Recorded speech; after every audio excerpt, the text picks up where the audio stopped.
تو دیکھو جو ان کا مسلک ہے ان پہ جچتا ہے. آپ اپنے ایمان کو محفوظ رکھو. اہل سنت والجماعت کا متفقن علیہ عقیدہ ہے کہ صحابہ میں سے کسی کو بھی برے الفاظ سے یاد کرنا جائز نہیں ہے. آپ اپنے متفقن علیہ عقیدوں کو تحقیقات کی بیس پہ برباد مت کرو, ورنہ اللہ آپ سے علم کا اور عمل کا نور چھین لے گا, آپ سے نمازوں میں خشوع چھین لے گا اللہ تعالیٰ آپ سے. بہت سخت علماء نے لکھا ہے اس بارے میں, کسی صحابی کے لیے ایسے الفاظ استعمال کرنا جن سے بے ادبی ٹپک رہی ہو, اس سے اللہ عمل کا نور چھین لیتے ہیں. عمل نہیں چھینتے, نور چھن جاتا ہے عمل کا. جو بھی صحابہ کے خلاف بولتا ہے نا, آپ کو اس کی نماز میں کبھی خشوع نظر نہیں آئے گا, اس کے چہرے پہ کبھی نور نظر نہیں آئے گا. میں لکھ کے دے رہا ہوں آپ کو. چاہے حضرت اچھا خلاف بولنے میں یہ ضروری نہیں ہے کہ کھل کے بولتا ہو, دائیں بائیں بھی گھماتا ہے نا. حضرت ابو سفیان نے اسلام کو بہت نقصان پہنچایا, لیکن جب توبہ کر لی تو نبی نے بڑا پروٹوکول دیا ابو سفیان کو. توبہ کر لی نا انہوں نے,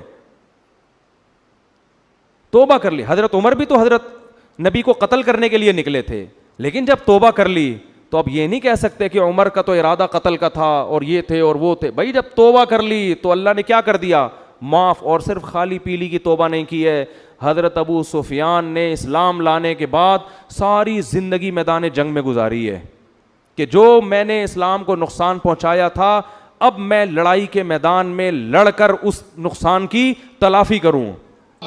ذرا دیکھیے کہ یہ دشمنی جو تھی, یہ دشمنی تھی کب سے. متوجہ رہیے گا, اگر آپ اتنے روحانی معراج کے سفر میں ہیں تو کچھ حقائق تاریخ کے آپ کی سماعتوں کو ہدیہ کرنا چاہوں. آئیے دیکھیے کہ یہ حسین ابن علی کا قتل جو تھا یہ صرف ایک انکار بیعت تھا. اس کا مطلب ہے کہ حسین ابن علی کا قتل اگر بیعت کی وجہ سے ہوا تو پہلے ہمیں تاریخ سے پوچھنا پڑے گا کہ یزید کے باپ کے حسین کے باپ سے تعلقات کیسے تھے. اگر یزید کے باپ کے حسین کے ساتھ باپ کے ساتھ تعلقات اچھے نہیں تھے, یہ دشمنی نئی نہیں پرانی ہے. بزرگان تشریف فرمائیں, یہ دشمنی ابھی نہیں شروع ہوئی, یہ پچھلی نسل سے. جب ہم نے مورخ سے پوچھا کہ کیا یزید کا باپ حسین کے باپ کا قائل تھا, اس نے کہا نہیں, جنگیں ہوئی تھی. ہم نے کہا اچھا ہو سکتا ہے یہ دشمنی باپ سے شروع ہوئی ہو, لیکن مورخ کے چہرے پہ پسینہ آیا. اس نے کہا دشمنی باپ سے شروع نہیں ہوئی. یزید کا دادا حسین کے دادا کا مخالف تھا. تو صاحبان بات تو بڑی آسان ہو گئی, قتل حسین کی کھوج لگانی تو بڑی آسان ہو گئی. اس کا مطلب ہے کہ یہ دشمنی صرف انکار بیعت کی وجہ سے نہیں ہو رہی, یہ دشمنی پرانی چل رہی ہے. میرے سامنے انتہائی خوش عقیدہ افراد تشریف فرما ہے, اور زیادہ آسان ہو گیا. اگر یزید کے آباء و اجداد کسی اور ملک سے ہوتے, حسین کے آباء و اجداد کسی اور ملک سے ہوتے, شاید دشمنی کی وجوہات تلاش کرنے میں ہمیں دقت ہو جاتی. آسانی یہ ہو گئی کہ یزید کے دادا کا جس شہر سے تعلق تھا, حسین ابن علی کے دادا کا بھی اسی شہر سے تعلق تھا. ہم نے اور تاریخ میں گہرائی میں جا کے کہا یزید کے دادا کی حسین کے دادا سے دشمنی کیا تھی. کیا یہ دشمنی کسی پراپرٹی, کسی جگیر کی وجہ سے تھی؟ کیا یزید کا دادا جو تھا وہ دعویٰ کرتا تھا کہ میں مکہ کا سردار ہوں, اور حسین کا دادا کہتا تھا میں نہیں. دشمنی کی وجہ تھی محمد رسول اللہ.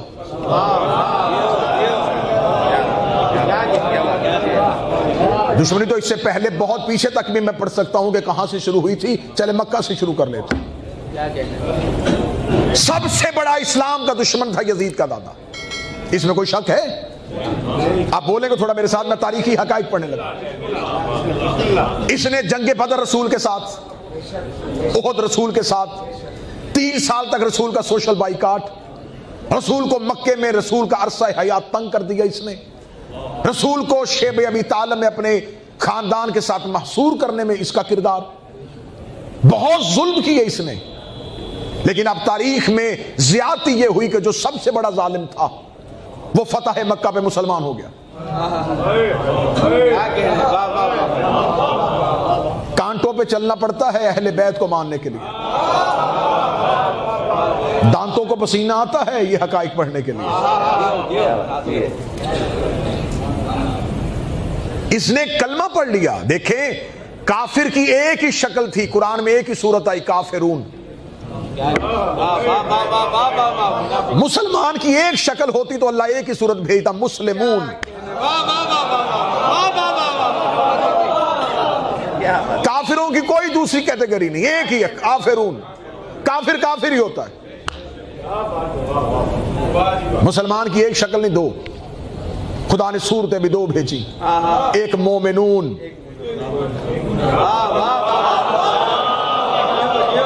ایک منافق۔ منافق یہودی یا عیسائی کو نہیں کہتے، یہ ہے مسلمانوں میں ہی۔ طوطا سبز پتوں میں بیٹھ جائے تو سمجھتا ہے کہ میں چھپ گیا ہوں، منافق بیٹھتا مسلمانوں میں ہی ہے۔ ظاہر اسلام والا ہوتا ہے، باطن کافر والا ہوتا ہے۔ غیر معصوم صرف ظاہر دیکھتا ہے، کیا کہنے بابا، بے شک بے شک، معصوم باطن کے اندر بھی جھانک لیتا ہے۔ رسول پاک اپنی زندگی میں جب سورہ منافقون آ گئی، اللہ نے نام نہیں بتائے تھے، نشانیاں بتائی تھی۔ کیا کہنے بابا، رسول بھی نشانیاں بتاتے۔ آخر ایک صحابی نے آ کے کہا یا رسول اللہ نام بتائیں، خدا روزانہ کوئی نہ کوئی آیت بھیجتا ہے، یہ منافق یہ منافق یہ منافق، کھل کے نام کیوں نہیں بتا رہے؟ رسول نے کہا اسلام ابھی اپنے بچپن میں ہے، ابھی سے اسلام کا دائرہ رک جائے گا۔ چلے ایک نشانی رسول نے جو بتائی وہ اہل سنت کتابوں میں بھی ہے۔ انہوں نے کہا یا رسول اللہ جب تک آپ زندہ ہیں تو ہمیں پتا ہے کہ یہ منافق ہے یہ مومن ہے، آپ کے جانے کے بعد کیسے پتا چلے گا؟ فرمایا جہاں کہیں محفل میں منافق کی تلاش کرنی ہو، میرے بھائی علی کا تذکرہ کیا جائے۔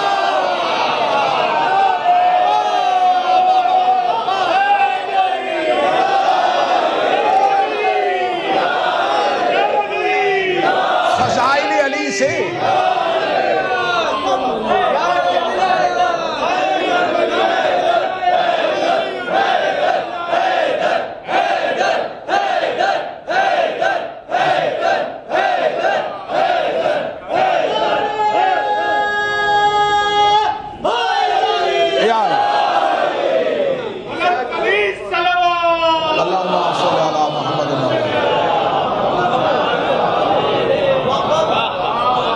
دشمنی سینے میں چھپ جاتی ہے۔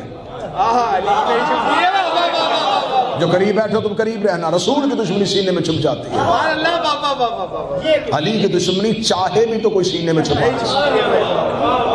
جلتا ہے منافق تو دھواں تک نہیں اٹھتا، ہم آگ لگاتے ہیں کسی اور طرح سے۔ منافق کا چہرہ بتا دے۔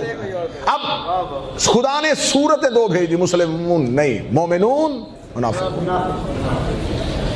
اب دیکھیں یہ دشمنی شروع کہاں سے ہوئی۔ ہمارے پاکستان کا بہت بڑے مولا کے منظور نظر ذاکر اہل بیت جناب ناصر سیال صاحب مجلس میں تشریف فرمائے سعادت کہ علماء اور ذاکرین کی موجودگی میں مجھ جیسے طالب علم کو بولنے کی میں جسارت کر رہا ہوں۔ اب یہ دشمنی شروع کہاں سے ہوئی؟ دشمنی شروع ہوئی جب یزید کا دادا فتح مکہ پہ مسلمان ہو گیا۔ اب میرے جو قوم کے بچے بیٹھے میں ان کے لیے حقائق پڑھنے لگا ہوں۔ مسلمان کیوں ہوا کہ پورا مکہ مسلمان ہو رہا تھا۔ اب ذہن میں محبت رسول نہیں تھی، جس پہ کوڑا پھینکا تھا، جس کے رستے میں کانٹے بچھائے تھے، جس کو تنگ کر کے شہر سے نکالا تھا، آج بہت بڑا لشکر لے کے آ گیا ہے۔ وہ سمجھ رہا تھا کہ انسانی کھوپڑیاں گریں گی، خون کی ندیاں بہیں گی، پرانے دشمنوں سے پرانی دشمنیاں لے گا، لیکن وہ سفید پرچم لے کے مکہ میں داخل ہوا۔ وہ گزرتا ہوا کہہ رہا تھا خوف کی وجہ سے گھر کے دروازے بند نہ کرنا، اطمینان کے ساتھ اپنی زندگی کے کام اور امور سر انجام دو، میں بدلہ لینے نہیں آیا، معاف کرنے آیا۔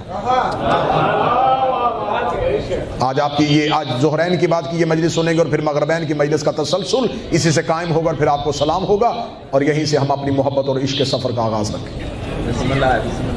اب جب وہ صبح سے لے کے شام تک رسول کے پاس جو بھی آتا معاف کیا۔ اس نے کیا کیا تھا؟ یا رسول اللہ آپ کے خلاف اشعار لکھتا تھا، معاف کیا۔ اس نے کیا کیا تھا؟ یا رسول اللہ اس نے آپ پہ پتھر مارا تھا، چلے معاف کیا۔ اسے گھر میں خبر پہنچی کہ رحمت للعالمین نام ہی کا رحمت للعالمین نہیں، وہاں پر پرانے دشمنوں کی فہرست نہیں نکلی. یہ دنیا کا دستور ہے کہ جب کوئی اقتدار میں آتا ہے سب سے پہلے اپنے پرانے دشمنوں سے دشمنیاں لیتا. اس کے پاس اقتدار ہے لیکن یہ دشمنی نہیں لے رہا, لیکن یہ نظریے کا فرق تھا. وہ سمجھتا تھا یہ بادشاہ ہے لیکن وہ حقیقت میں رسول تھا. رسالت میں آپ نے کہا اسے بھی معاف کرو, اسے بھی معاف کرو, اسے بھی معاف کرو. کلمہ پڑھتے جا رہے معافی ہوتی, کلمہ پڑھتے جا رہے معافی ہوتی جائے. اس کو خبر مل گئی کہ وہ تو سب کو معاف کر رہا ہے. اس کا قصور میرا بڑا ہے. میرے گھر میں وہ عورت بیٹھی ہے جس نے اس کے چچا کا کلیجہ چبایا. دشمنی کی وجہ سننا, خدا نہ دشمنی کی وجہ سننا. میرے گھر میں وہ عورت بیٹھی ہے جس نے اس کے چچا حمزہ کا کلیجہ چبایا ہے. ہم نے تو اس پہ بہت تنگیاں اور بہت سختیاں بیٹھ جانا کی تھی. لہذا کیا ہوگا؟ متوجہ ہے بات کی جانب؟ گفتگو پسند ہے, یہ بات شروع رکھی جائے. شام کے وقت یہ دربار رسالت میں آیا. دربار رسالت میں خبر ہوئی کہ یا رسول اللہ وہ جو ان کا سب سے بڑا سردار ہے وہ خود آ رہا ہے. یہ رسول کے سامنے کھڑا کیا گیا. اب آج یہ سردار کی حیثیت سے نہیں, ایک قیدی کی حیثیت سے کھڑا ہے. آج یہ مکے کا سردار بن کے نہیں, رسول کے سامنے ایک قیدی بنا کے کھڑا کیا گیا. اب یہ نظر رحمت کا منتظر تھا کہ رسول کیا فیصلہ کرتے. مورخ نے لکھا کہ رسالت باب نے سر اٹھایا, اس کی طرف دیکھا. اب چہرے پہ وہ صبح والی رحمت نہیں, نہ مسکراہٹ. رسالت باب نے اس کو دیکھ کے کہا جا میں نے تجھے آزاد کیا.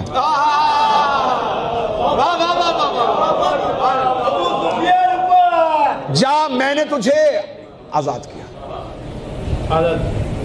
اب یہاں سے دشمنی شروع ہونے لگی ہے. یہ جو رسول نے کہا تھا نا جا میں نے تجھے آزاد کیا, یہ کسی عام شخص کے لیے نہیں, اس کے لیے تھا جو مکہ میں بلا شرکت غیر سرداری کر رہا تھا. اس کے لیے کہتے جا میں نے تجھے آزاد کیا. یہ جملہ نہیں تھا, یہ اس کی شخصیت کا قتل تھا. وہ ساری زندگی کہتا رہا کاش مجھے عبداللہ کا بیٹا فتح مکہ پہ قتل کر دیتا, مجھے یہ شرمندگی کی موت نہ دیتا. کہ اس نے مجھے سامنے کھڑا کر کے کہا جا میں نے تجھے آزاد کیا. وہ جب بھی مکہ کی گلیوں سے نکلتا تو وہ لوگ جو اس کی سرداری کی وجہ سے ڈرتے تھے اس کو دیکھ کے مسکرا کے کہتے یہ ہے وہ جسے محمد نے آزاد کیا. دشمنی کی وجہ سنو گے تو نتیجے پہ تمہاری روحیں خوش ہو جائیں گی. رسالت میں نے کہا جا میں نے تجھے آزاد کیا. یہ گھر میں گیا حسرت سے ہاتھ کر رہا تھا, کیا ہو گیا مجھ سے؟ میں تو سمجھا تھا کہ یہ محبت کے ساتھ مجھے کہے گا آئیں اے سردار مکہ آپ بھی مسلمان ہو رہے ہیں, یہ مجھے تخت پہ بٹھائے گا, عزت دے گا. اس نے مجھے ذلیل کرنے کی انتہا کر دی کہ جا میں نے تجھے آزاد کیا. اب مجبوراً کلمہ پڑھ چکا تھا, واپس جا نہیں سکتا تھا. اب یہ مکہ میں رہنے کے قابل نہیں رہا. اس نے اپنی اگلی نسل کو کہا کہ اب مکہ میں نہ رہنا, جتنی دیر مکہ میں رہو گے ذلت کی موت مرو گے, کہ تمہارے باپ کو مصطفیٰ نے آزاد کیا تھا. مدینہ چلے جائیں نہ مدینہ بھی نہ جانا. اس کی نسل شام منتقل ہو گئی اس ذلت کے ایک تانے کی وجہ سے. ابو سفیان نے مرتے ہوئے اپنے بیٹے کو وصیت کی, اس کا میرے بعد تخت ملے, تاج ملے, اور اگر اسلام کا اقتدار اپنے ہاتھوں میں لینے میں کامیاب ہو گیا اور میری روح کو سکون دینا چاہو تو اسی مصطفیٰ کی نسل میں سے کسی کو دربار میں کھڑا کر کے کہنا جا میں نے تجھے آزاد کیا. میں فضائل پڑھ رہا ہوں, فضائل. بیٹا باپ کی, اور عربوں میں کینہ مشہور تھا. عرب پرانی دشمنیاں لینے میں مشہور تھے. ان کے دلوں میں اونٹ کی طرح کینہ ہوتا تھا. یہ اونٹ کی طرح بغض رکھتے تھے, اور اونٹ کا بغض مشہور ہے حیوانوں میں. اس پہ صحرا میں اگر مالک حملہ کر دے تو یہ تنہائی کا انتظار کرتا ہے, یہ بدلہ ضرور لیتا ہے. عرب اونٹ کھاتے تھے, اور یہ رسول نے حدیث باقاعدہ کہی ہے کہ انسان جس کا گوشت زیادہ کھاتا ہے اس کی خصلتیں بھی اس کے اندر آ جاتی ہیں. یہ باقاعدہ شریعت میں ایک چیپٹر ہے کہ آپ نے کس جانور کا گوشت کس مقدار میں کھانا ہے تاکہ اس کی خصلتیں زیادہ نہ آئیں.